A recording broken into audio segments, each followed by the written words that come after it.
Global Plaza. Global Plaza pa, nasa highway tayo mamaya ba? Hindi na ako doon, dito lang sa Global Plaza. Ito na ang kabuuan ng Global Plaza. Oh, yan, puro Chinese ito. Yan oh. Good quality po dito. Yan oh.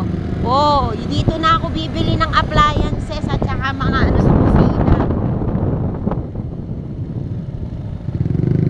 Nag-start na pala yung business dito. On-go na pala talaga sila, no?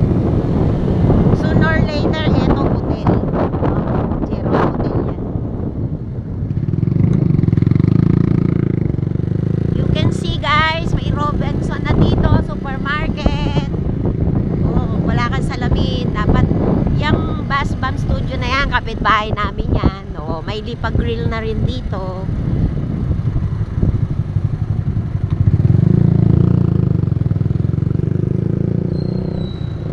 Oh, bakit nag-drop by tayo? Wow. So, I will be continue my vlog, okay? Ito yung kabuuan ng Global Plaza. Panipuan, Mexico, Pampanga.